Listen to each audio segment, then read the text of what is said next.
Here we. In 2021, a mother and her two sons were on vacation in Cancun, Mexico.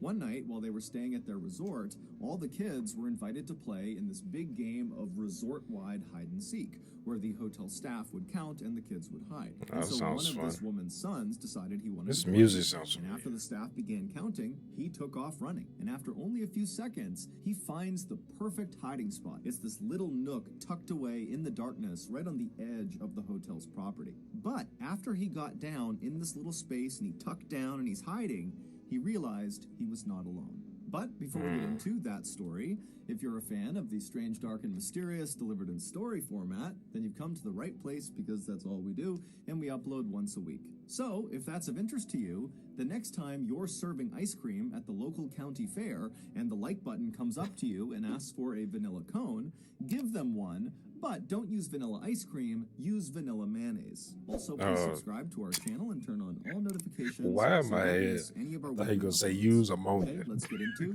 today's story. What the fuck is wrong with me?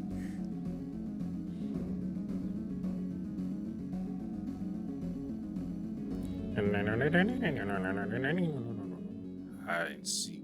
On From or hell. around June 10th, 2021, Jennifer Buell and her two sons, 12-year-old Charlie and 7-year-old Johnny, touched down at Cancun International Airport in Cancun, Mexico. The family, who lived in Philadelphia, Pennsylvania, was there for a nice long vacation during the kids' summer break, which had started just a few weeks earlier. After getting off the plane and getting their luggage, the Buell family made their way out of the airport and they hopped on a shuttle that brought them to their resort. They were staying at Club Med Cancun, which is a very popular That sounds family familiar. resort that's located right at the tip of the Riviera Maya. And the Riviera Maya is just stunningly beautiful. It's this stretch on the western side of the Yucatan Peninsula in Mexico that's basically all white sand beaches and beautiful clear turquoise water. But Club Med Cancun's I need to go there before I fabulous get too old. location was not the only reason why I only got families about loved going there so much. Club Med, 20, the 30 huge years. hotel company behind this particular resort, is known Unless I get for some their debilitating gentil illness. organisateurs. They call them GOs for short, and basically these are staff members employed by Club Med at all of their locations everywhere in the world, whose sole job is to make sure the guests staying at their hotels have a truly unforgettable experience. And so these really friendly Sound like GOs Disney. are always walking around these hotels and talking to the guests and pointing them to the different places they can go within the hotel, and they encourage the guests to interact with each other and to participate in resort activities. And so a stay at a Club Med hotel, whether it's Cancun or anywhere in the world, is known to be very upbeat and highly interactive. So Jennifer and her two sons, they get off the shuttle at Club Med Cancun, they go inside, they get checked in, they make their way to their room, they drop their bags, and then they head out to explore the hotel. And pretty much right away, there were GOs all over the place coming up to welcome them to the hotel and pointing them to the best restaurants and the best places to go swimming and what activities were coming up that night and what to look forward to that week. And right away, what stood out to the Buell family, specifically Charlie and Johnny, was the Kids Club / Teens Club. Basically, the GOs organized really fun games and activities just for the kids, depending on what age they were. And so this was really appealing to Charlie and Johnny to go play with other kids. And it was appealing to Jennifer because this would mean she could go off and actually relax because she would have childcare. Can get rid of So, this fucking starting kids that for a first few hours. night and over the next week they were in Cancun, Jennifer made sure they always were around the resort so that the boys could just take off and go hang out with this kids club, teen club whenever they wanted. And so the routine that the Buell family adopted over the course of their vacation was they would get up early, they would go to the white sand beaches right outside of their resort, and then after coming back to the resort, Charlie would almost always cut loose and go hang out for the rest of the day with the kids in the teen club, kids club, and Johnny, he mostly stayed with his mom, but over the course of the day, he would leave and do one-off activities with the club. And then at 9:15 p.m. at night, the trio would always link up on the pool deck, and they would make their way in to see one of the shows that the GOs were putting on, ranging from comedy sketches to circus tricks. And so all in all, the Buell family vacation to Cancun, Mexico was really going as well as it could have been, until a simple game of hide and seek changed everything.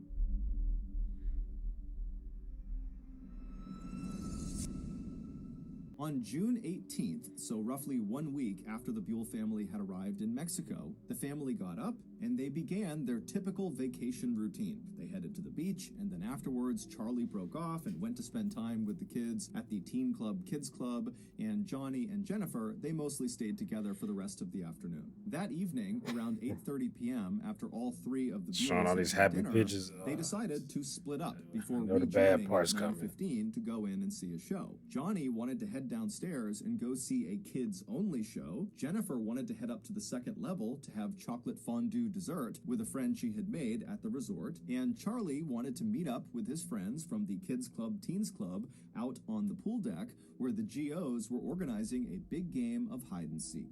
And so after watching his mother walk upstairs to the fondue restaurant and watching his younger brother head downstairs to the kids-only show, Charlie turned and ran towards the pool deck. And when he got there, he immediately linked up with his best friend from the vacation, a 13-year-old named Cyrus, and very quickly after I don't that, trust the Cyrus. GOs who were on the pool deck with all these other kids that were out there, they said, okay, we're going to start counting. Cyrus sounds You like a guys villain all hide. name. And so the GOs, they walked to the side of this big pool deck, they covered their eyes, they began counting, and all the kids, Charlie and Cyrus included, scattered to find the best hiding spot. And right away, as Charlie and Cyrus are looking for places to hide, they're seeing the other kids are taking up all the best hiding spots.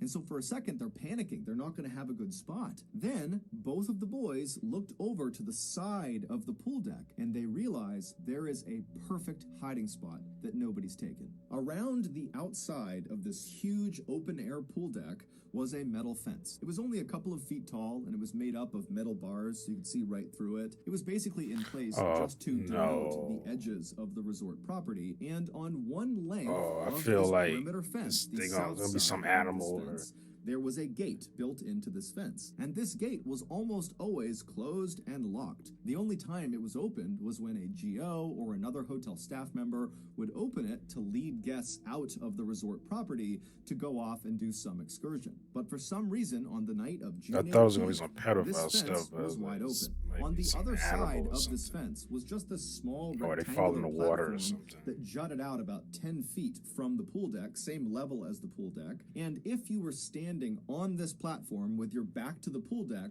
on your left side would be a very small flight of stairs, just a couple of steps going down. And so Charlie and Cyrus, they look over and they see this gate is open, and they know there are those stairs kind of tucked down below the platform, and they're thinking, if we crouch down on those steps, no one will see us from the pool deck. We'll be obscured from view. And so Charlie and Cyrus, they run over to the open gate, they go through, they walk down a couple of steps, and they kind of tuck themselves down so they can barely look up and over onto the pool deck to see if anyone's coming, but they can tell there's no way anyone is going to see them unless they literally walk through the gate and are looking down the steps at them. And so Charlie and Cyrus, they're giggling with excitement because they know they have found the perfect hiding spot. And they're listening as the GOs are calling out, okay, ready or not, here we come. And after a couple of minutes, they're hearing the sound of the GOs finding all the other kids all over the pool deck. You know, there were some really good hiding spots, but eventually all the kids are found except for Charlie and Cyrus. And so Charlie and Cyrus, they start looking at each other. They cheat, really they know excited all the about hiding this, spots. But they know no one's going to find them. But right before Cyrus and Charlie stood up and revealed themselves, Cyrus happened to notice there was a hose, like a garden hose, that was draped down the steps that they were on, and for some reason, the water was turned on. And so Cyrus grabbed the hose, and as he stood up, turning away from Charlie, he began spraying the water onto the pool deck, onto the GOs and all the kids who didn't know where they were. And so everybody on the pool deck is suddenly laughing and running away from the water. It's totally chaos, and Cyrus Think is it's just acid. hysterical. He's still just spraying everybody down. And then at some point, Cyrus stops and turns to see what Charlie's reaction is to this absolute bedlam that he's created on the pool deck. But when Cyrus turns around, Charlie's not there. Meanwhile, two other hotel guests who Batman had got nothing to him. do with this game of hide and seek. It was a mother and her adult son. They were having a meal up in the second floor restaurant that overlooked the pool deck.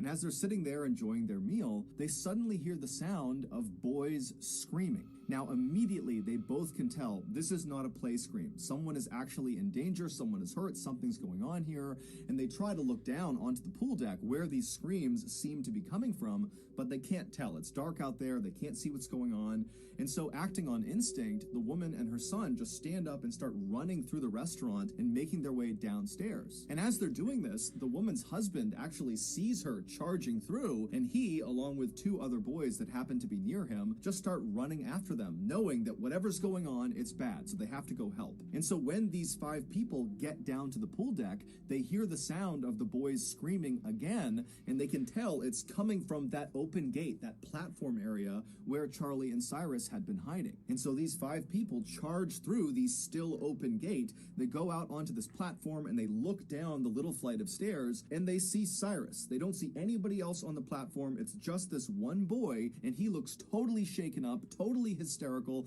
and it's clear he is one of the boys that was screaming. And then before they could even ask him what was going on, they hear a sound coming from somewhere below the steps, and they all turn, and literally out of the darkness, Charlie just suddenly emerges, and he looks up at the adults and just says in a very calm voice, "Save me, save me." This normally completely off-limits, fenced-off platform that jutted out past the pool deck where the boys were hiding, that was actually a dock that sat over a swampy lagoon. Oh, it's And crocodiles underneath or that dock alligators. was a nest of crocodiles. Oh, And always when crocodiles. Cyrus and Charlie were on that lower step, the crocodiles had noticed them, and when Cyrus had stood up and begun spraying the water onto the pool deck, one of those crocodiles, a 13-foot monster, Ooh. had come out of the water, turned around, and literally leapt up onto those steps, bit Charlie by the leg, and pulled him into the water. The screams that woman and her son had heard while they were in that restaurant were Whoa. Cyrus's and Charlie's. Okay, it because is initially, animals. when Charlie was pulled into the water, he didn't go directly under. And so Cyrus had managed to grab onto Charlie's arms, and he was trying to pull Charlie out of the Ooh. crocodile's mouth. I'm surprised and he the two started of them doing were that death screaming roll. for help. But by the time that woman and the other 4 people got down to the platform, Cyrus lost his grip on Charlie, and the croc and Charlie went under the water. And so those 5 people were standing there when the crocodile and Charlie just came back out of the water. And that's when Charlie was saying, "Save me, save me." He was in the crocodile's mouth. And when these 5 people saw Charlie and understood what was going on, without any hesitation, the adults leapt into the dark lagoon waters that are clearly infested with crocodiles and began beating the Not all crap heroes out wear of this capes. crocodile. And He's while the this cursed melee of is this happening in these dark, murky lagoon waters with crocodiles everywhere, someone had gone into the fondue bar and told Jennifer, "Your son's being attacked by a crocodile." And she instantly leapt up and just ran across the restaurant, knocking anything over that was in her way. And finally, she got downstairs to the pool deck. She went I don't know what that made me laugh, because I just figured someone read it. I was like, "Your son's being attacked by crocodiles," like inches from my face. Oh, this is horrible. That made me laugh when he said that. Oh. through that gate out to that platform, and she saw her boy. Charlie was laying on his back, I hope he surrounded by survived. totally frantic and hysterical adults. Charlie's leg crocodile. looked like it had been through a meat grinder. Yeah, it was like his legs but probably. Charlie was awake, and he was talking to the adults near him. In the time it took Jennifer to run through the restaurant and get down to the pool deck, those adults who had leapt into the murky lagoon water to fight with this crocodile had literally beaten it so badly that it released Charlie. And according to the people who watched this happen, this crocodile was putting up an unbelievable fight. It was whipping its head side to side, tearing into Charlie's leg. It kept pulling Charlie deeper and deeper into the water, and these adults just didn't stop. They were yanking on this crocodile, punching its eyes, gouging its eyes, and finally it worked. When Charlie was finally Crocodile like, to "This shit ain't safety worth and was laying on the dock, he was in rough shape, and no one knew if he was going to survive or not. But luckily, there just happened to be a trauma nurse who was staying at the resort. Oh, that's She came lucky. outside, she assessed the situation, and she took charge. She stopped the bleeding in his leg, and she stayed with him and kept him calm until paramedics finally arrived. Charlie would be rushed to the hospital, where he would immediately undergo several surgeries that would save his life. Oh, okay. Also, surgeons were able to miraculously save his leg. Oh, Initially, it okay. seemed like he might have Cool. to have it amputated. As Yeah, I the was club thinking that read, their because response to crocodile. this incident was enormous. Not only did they pay for all of Charlie's medical bills, but they also invested a lot of money into securing not only that fence and gate that led to the dock where he was attacked, but also just generally speaking around the resort to make sure there were no more attacks. Today, Charlie is back in Philadelphia, Pennsylvania with his family, and considering the horrible trauma he went through, Oh, this he's is remarkably okay. well adjusted. I didn't In guess he fact, had it in where the you couldn't Halloween see that the leg. followed this attack, Charlie dressed up as a crocodile. Well, that's nice. He got a sense of humor about it. Like, So almost that's going to lost do my it. leg. If you got But something out of this episode and you haven't done this already, the next time you're working at the local county fair selling ice cream and the like button comes up to you and asks for a vanilla ice cream cone, sell it to them, but replace the it's with vanilla ice cream with with strychnine. vanilla mayonnaise. Also, please subscribe. I mean, that was a good ending because I was like, oh, he definitely gonna lose his leg, especially because the crocodile was fighting against all these people who jumped in the water and beating the shit out of it, and he's trying to tear a piece off. I was thinking that he's gonna do a death roll and just shred that. I've seen that happen. Well, I've seen it a few times on the internet, not in real life, but it was. I think it was somewhere in Southeast Asia, and this dude was putting his hand in this crocodile's mouth, and he was just sticking it in there and then pulling it back out. At one moment, he stuck his hand in there, and it looked like his hand touched the bottom jaw of the crocodile when he was pulling it out, and that crocodile closed his mouth so fast, and then as soon as it closed his mouth, and the dude's hand was like that, like, ah! And then he tried to like grab the crocodile's mouth. That motherfucker started going into a death spin, man. And I was, oh no, his hand is gone because it had clamped down just on this part. So I was like, oh man, and it started turning, and the crocodile kept turning. Like the crocodile turned like about 2 or 3 times within like 2 seconds, and and this dude wasn't flipping with it. So I was like, oh, that dude's fingers is gone. That dude's hand is gone. I seen that happen with another guy. I think he was in Florida. This was, I'm assuming it was an alligator, and it caught his hand too. But he was actually touching the bottom part of my. Cause I thought like, oh, if you don't touch them, you stick your hand in there, they won't because they can't see because their eyes are like on top of their head, their mouth is open, they can't see if you just stick your hand in there. Well, then maybe you don't touch it. It's like a reflex. If they feel something touch, they bite down. You know. And he was touching, like patting the bottom part of his mouth, and the same thing happened, except it got more. Like he had his hand further in his mouth, and it caught him like here, somewhere, like on his forearm.